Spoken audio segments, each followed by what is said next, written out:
इस कथा को जो सुनेगा उसे 84 लाख योनियों से मुक्ति मिल जाएगी। मित्रों, एक बार की बात है कि यशोदा मैया प्रभु श्री कृष्ण के उलाहनों से तंग आ गईं और छड़ी लेकर श्री कृष्ण की ओर दौड़ी। जब प्रभु ने अपनी मैया को क्रोध में देखा तो वह अपना बचाव करने के लिए भागने लगे। भागते भागते श्री कृष्ण एक कुम्हार के पास पहुंच जाते हैं।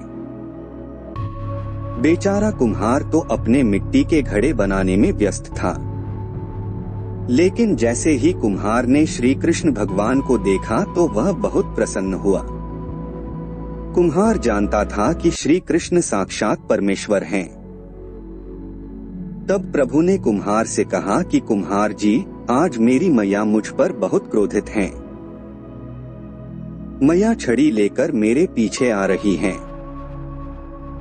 भैया, मुझे कहीं छुपा लो। तब कुम्हार ने श्री कृष्ण को एक बड़े से मटके के नीचे छिपा दिया था। अगले ही कुछ ही क्षणों में मैया यशोदा भी वहां आ गईं और कुम्हार भाई से पूछने लगी, हे कुम्हार, तूने मेरे कन्हैया को कहीं देखा है क्या? उसने कह दिया, नहीं मैया, मैंने कन्हैया को नहीं देखा।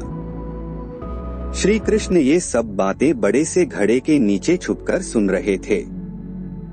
मैया तो वहां से चली गईं। अब प्रभु श्री कृष्ण कुम्हार से कहते हैं, कुम्हार जी, यदि मैया चली गई हो तो मुझे इस घड़े से बाहर निकालो। कुम्हार बोला, ऐसे नहीं प्रभु जी, पहले मुझे 84 लाख योनियों के बंधन से मुक्त करने का वचन दो। भगवान मुस्कुराए और कहा, ठीक है, मैं तुम्हें 84 लाख योनियों से मुक्त करने का वचन देता हूँ। अब तो मुझे बाहर निकाल दो। कुम्हार कहने लगा, मुझे अकेले नहीं प्रभु जी, मेरे परिवार के सभी लोगों को भी 84 लाख योनियों के बंधन से मुक्त करने का वचन दोगे तो मैं आपको इस घड़े से बाहर निकालूंगा।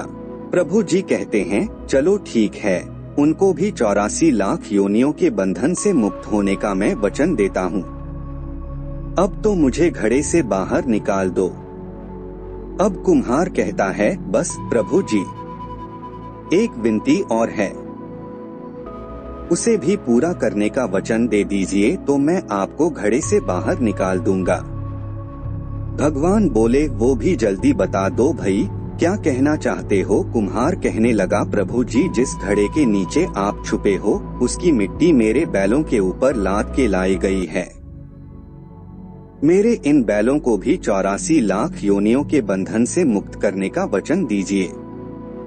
भगवान ने कुम्हार के प्रेम पर प्रसन्न होकर उन बैलों को भी 84 लाख योनियों के बंधन से मुक्त होने का वचन दिया। इसके बाद प्रभु श्री कृष्ण बोले, अब तो तुम्हारी सब इच्छा पूरी हो गई, अब तो मुझे घड़े से बाहर निकाल दो।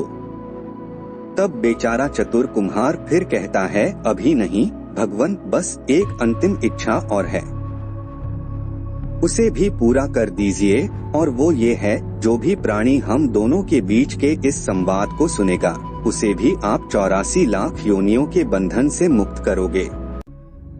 बस यह वचन दे दो तो मैं आपको इस घड़े से बाहर निकाल दूंगा। कुम्हार की प्रेम भरी बातों को सुनकर प्रभु श्री कृष्ण बहुत खुश हुए और कुम्हार की इस इच्छा को भी पूरा करने का वचन दिया।